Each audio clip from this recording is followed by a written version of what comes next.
Hello everyone and welcome to the channel. Before we begin, I just want to say I'm not a historian, not a professional researcher, I'm just an amateur who loves digging into old Yorkshire stories as a hobby. So if you enjoy this kind of thing, stick around, there's plenty more where this came from. Today's episode takes us back more than a century, to a crime that shocked the town of Otley and left scars that can still be seen, literally, on the landscape. This is the tragic story of Elizabeth Todd, a mother, a wife, and an ordinary woman who crossed paths with a dangerous man on a lonely stretch of road. Yorkshire is England's largest county, full of folklore, forgotten crimes, and stories that have slipped into the mists of time.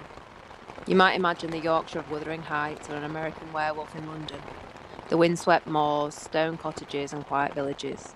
But the truth is often darker. Overlooking Otley is the Chevin, a steep wooded ridge that dominates the skyline.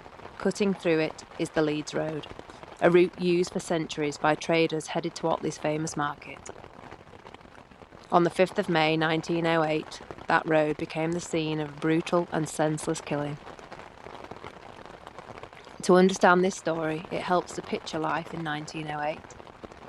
King Edward VII was on the throne. The 1908 London Olympics were underway. The suffragettes were intensifying their campaign. TB was still widespread and the average life expectancy hovered at around 50.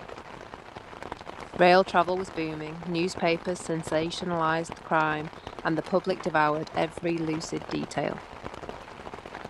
Elizabeth Todd lived on the outskirts of Otley with her husband and her 3 children. The family were doing well for the time, comfortable but not wealthy. Daily errands meant long walks into town.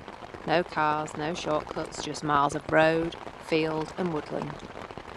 On that May afternoon, Elizabeth set out to visit her mother. She never arrived. James Jefferson was originally from the northeast. He had no real ties to Otley, but he did have a long history of trouble. As a youth, he'd been detained at a reformatory in Addle, one of the many institutions meant to reform young offenders. Conditions in such places were often harsh, and many former inmates struggled to reintegrate into society. Jefferson drifted from place to place.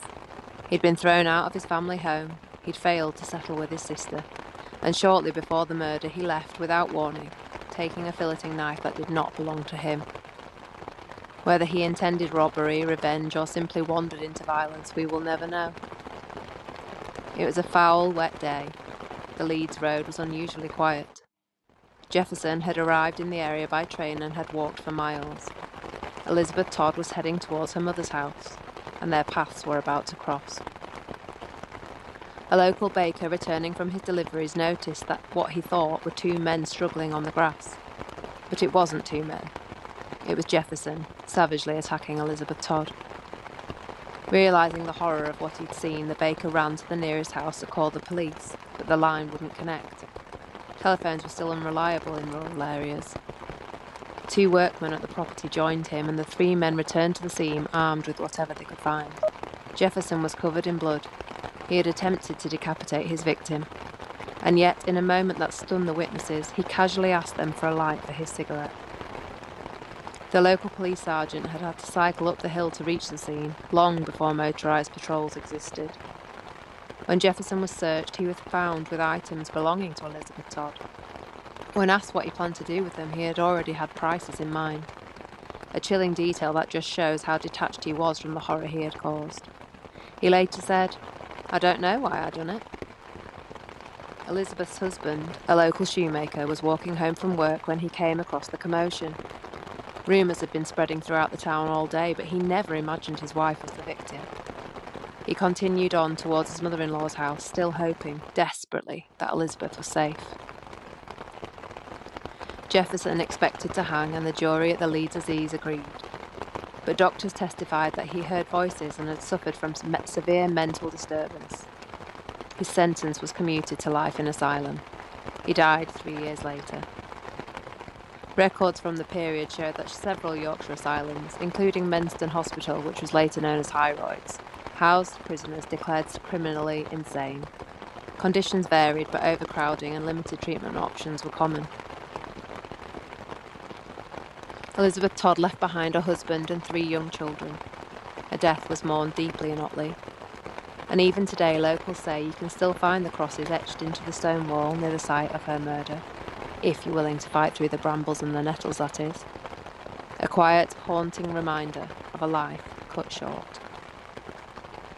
Thank you for listening to this story. Again, I'm just an amateur doing this as a hobby, so if you enjoyed it, please consider subscribing. It really helps me to keep digging into these forgotten Yorkshire tales. If you want to explore more, you can look into the Chevin or other Yorkshire true crime. See you at the next one.